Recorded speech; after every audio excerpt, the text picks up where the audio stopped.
Morena koutou. Feels a bit funny saying morena because it's actually night time when I'm recording this, but most likely you'll be listening to it, watching it in the morning. So, morena.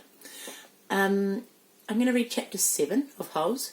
Last time we learned a little bit about how Stanley got into trouble because he stole, or he got accused of stealing, some shoes of a very famous baseball player.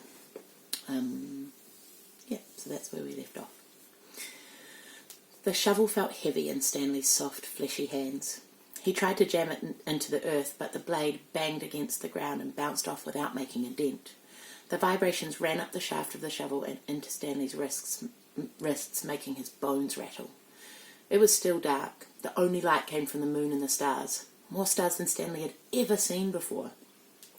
It seemed he had only just got into sleep when Mr. Padansky came in and woke everybody up.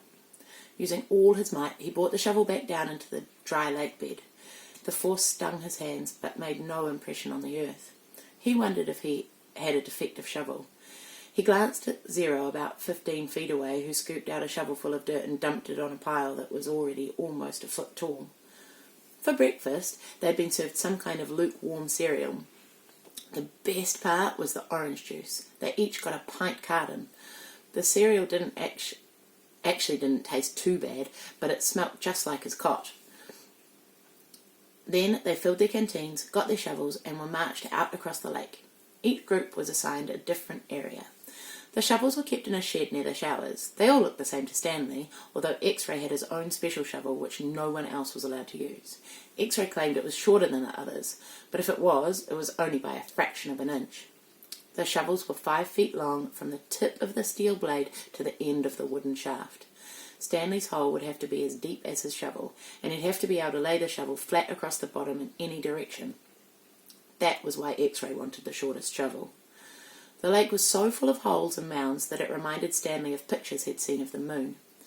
If you find anything interesting or unusual, Mr. Padansky had told him, you should report it either to me or Mr. Sir when we come around with the water truck. If the warden likes what you found, you'll get the rest of the day off. What are we supposed to be looking for? Stanley asked. You're not looking for anything. You're digging to build character. It's just if you find anything, the warden would like to know about it. He glanced helplessly at his shovel. It wasn't defective. He was defective. He noticed a thin crack in the ground. He placed the point of his shovel on top of it, then jumped on the back of the blade with both feet. The shovel sank a few inches into the packed earth. He smiled. For once in his life, it paid to be overweight. He leaned on the shaft and pried his first shovelful of dirt, then dumped it off to the side. Only 10 million more to go, he thought, then placed the shovel back in the crack and jumped on it again. He unearthed several shovels full of dirt in this manner before it occurred to him that he was dumping his dirt within the perimeter of his hole. He laid his shovel flat on the ground and marked where the edges of his hole would be. 5 feet was awfully wide. He moved the dirt he'd already dug up out past his mark. He took a drink from his canteen. 5 feet would be awfully deep too. The digging got easier after a while. The ground was hardest at the surface where the sun had baked a crust about 8 inches deep.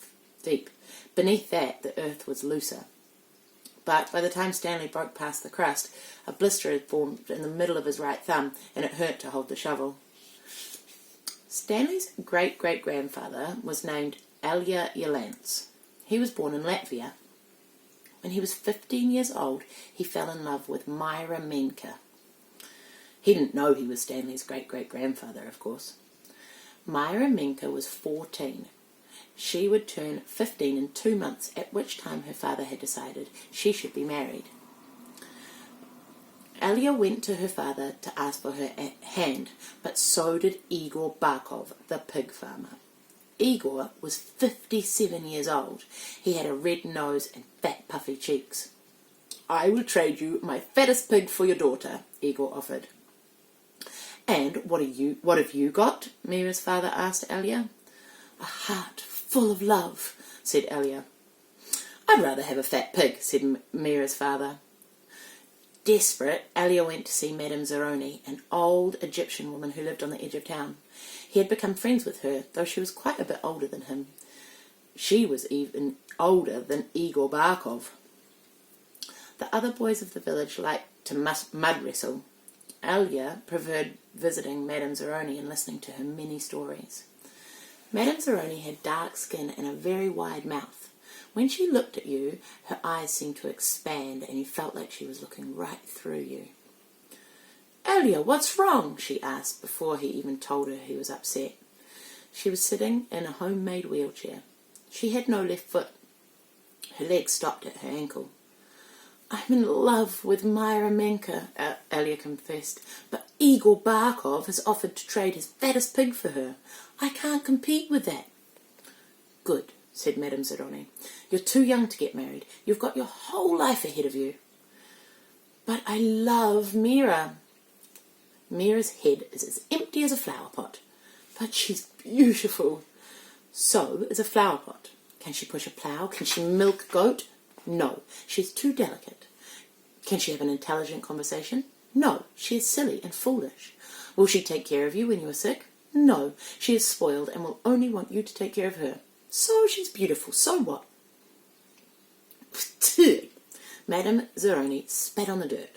She told Elia that he ought to go to America. "Like my son, that's where your future lies, not with Myra Menka." But Elia would hear none of that. He was 15, and all he could see was Mira's shallow beauty. Madame Zeroni hated to see Elia so forlorn. Against her better judgment, she agreed to help him. "It just so happens my sow gave birth to a litter of piglets yesterday," she said. "There is one little runt whom she won't suckle. You may have him.